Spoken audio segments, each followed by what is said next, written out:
മലപ്പുറം കൊണ്ടോട്ടിയിൽ വൻ MDMA വേട്ട. Airport cargo വഴി കടത്തിയ 1.5 കിലോയിലധികം MDMA പിടികൂടി. കരിപ്പൂർ മുക്കൂട്ട് സ്വദേശി ആഷിഖിന്റെ വീട്ടിലേക്കാണ് ഈ കാർഗോ എത്തിയത്. മാർച്ച് 6-ന് കൊച്ചിയിൽ MDMA ഉപയോഗിച്ചതിന് 8-അംഗ സംഘത്തെ പോലീസ് പിടികൂടിയിരുന്നു. ഇവർക്ക് രാസലഹരി കിട്ടുന്ന ഉറവിടം തേടിയുള്ള അന്വേഷണമാണ് കരിപ്പൂർ മുക്കൂട് സ്വദേശി ആഷിഖിൽ എത്തിയത്. 2 ദിവസം മുൻപ് മട്ടാഞ്ചേരി പോലീസ് കരിപ്പൂരിലെ വീട്ടിലെത്തി ആഷിഖിനെ അറസ്റ്റ് ചെയ്തു. ആഷിഖിന്റെ വീട്ടിലേക്കാണ് ഇന്നു പുലർച്ചെ കാർഗോയിൽ MDMA എത്തിയത്. ചെന്നൈ വിമാനത്താവളം വഴി MDMA ഒമാനിൽ നിന്ന് ഇന്ത്യയിലെത്തി എന്നാണ് നിഗമനം. സ്വകാര്യ ഏജൻസി ആഷിഖിന്റെ വീട്ടിലേക്ക് MDMA എത്തിച്ചുവെന്ന രഹസ്യവിവരത്തിന്റെ അടിസ്ഥാനത്തിൽ പോലീസ് പരിശോധന നടത്തി പിടികൂടുകയായിരുന്നു. ഡാൻസ് ഓഫ് ടീമും കൊണ്ടോട്ടി പോലീസും സംയുക്തമായാണ് റെയ്ഡ് നടത്തിയത്. വീട്ടിൽ ഡെലിവറിയാണ് ചെയ്തത്. ക്ലൈമന്റ് ഇല്ലാത്തതുകൊണ്ട് ആയിരിക്കണം അവർ കഴിഞ്ഞ ദിവസം വീട്ടിലേക്ക് കൊണ്ടുവന്ന് ഡെലിവറി ചെയ്തിട്ടുണ്ട്.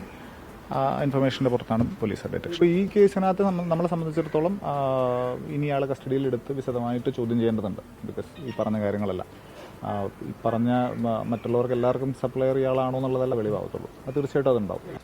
നിലവിൽ മറ്റൊരു ലഹരി കേസിൽ റിമാൻഡിൽ കഴിയുന്ന ആഷിഖിനെ ഉടൻ കസ്റ്റഡിയിൽ വാങ്ങി ചോദ്യം ചെയ്യും.